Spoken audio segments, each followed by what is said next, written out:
Assalamualaikum Sobat Wiseman. Kasus tuduhan ijazah palsu Presiden Jokowi yang dilontarkan oleh beberapa pihak seperti Roy Suryo, Dr. Tiva, Rismon Rizal, dan lain sebagainya hingga saat ini masih bergulir di ruang publik. Padahal secara fakta hukum, baik pihak kampus, pengadilan maupun dokumen resmi telah berkali-kali menegaskan keaslian ijazah tersebut. Namun, narasi ini terus dipelihara, bahkan berkembang ke isu baru seperti skripsi Jokowi dan ijazah Gibran Rakabuming yang kini menjabat sebagai wakil presiden. Lalu siapa sesungguhnya di balik semua tuduhan ini? Apa target politik yang ingin dicapai? Berikut beberapa dugaan rasional yang bisa menjadi sketsa besar dinamika yang sedang berlangsung. Namun jangan lupa sebelumnya untuk selalu subscribe, like, komen, agar channel ini selalu memberikan tayangan yang mendidik. Selamat menyaksikan. Roy Suryo sebagai senjata politik Demokrat. Ada dugaan bahwa Roy Suryo sebagai mantan politisi Partai Demokrat, tapi walaupun demikian hubungannya dengan partai lamanya sampai saat ini masih sangat baik, bergerak dalam narasi ini untuk menurunkan kredibilitas Jokowi dan Gibran. Demokrat terutama di bawah kepemimpinan AHY memiliki kepentingan untuk menggeser dominasi Jokowi Gibran, baik dalam pengaruh politik nasional maupun persiapan menuju Pilpres 2029.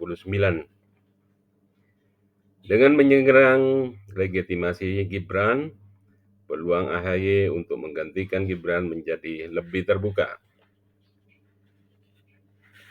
Fakta yang kedua juga Dr. Tiva, Rismon, dan kelompok oposisi eksternal parlementer.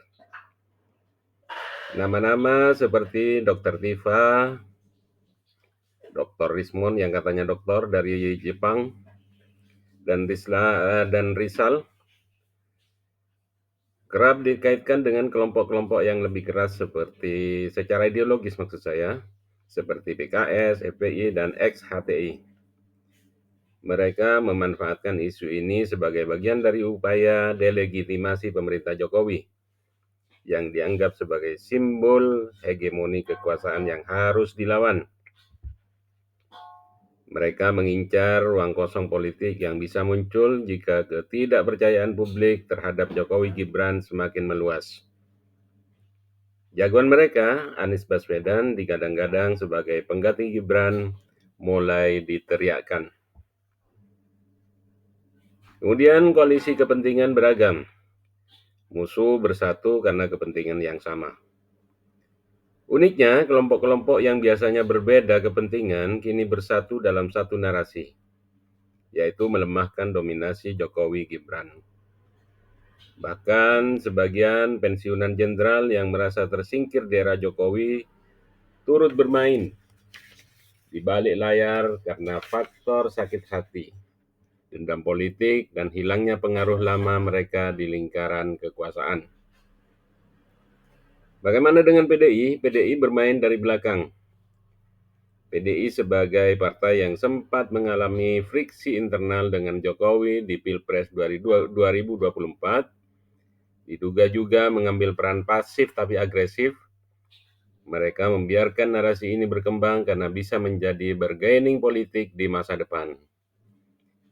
PDI tetap ingin menjadi kingmaker di Pilpres 2029 dan melemahkan Jokowi Gibran, dan juga bisa memberikan atau memperbesar posisi tawar mereka.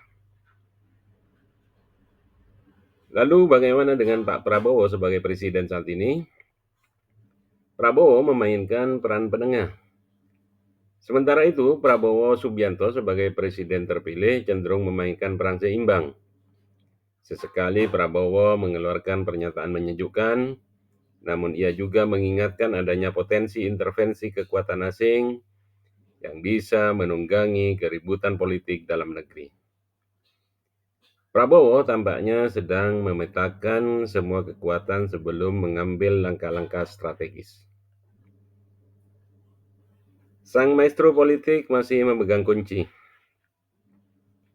Di tengah semua manuver ini, Jokowi sebagai sosok dengan insting politik yang tajam masih memiliki berbagai kartu politik yang belum sepenuhnya dikeluarkan.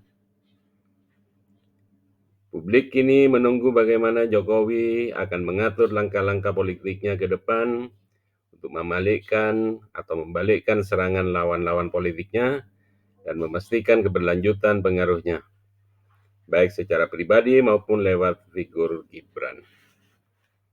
Ada baiknya kita tunggu langkah Jokowi berikutnya, apa yang kira-kira akan dilakukan oleh beliau, dan bagaimana dinamika perkembangan politik ke depan. Kita sama-sama simak nantinya. Mungkin ini narasi yang bisa saya sampaikan untuk kali ini. Mudah-mudahan berguna dan bisa menjadi tambahan pengetahuan bagi kita. Saya ini, Assalamualaikum warahmatullahi wabarakatuh.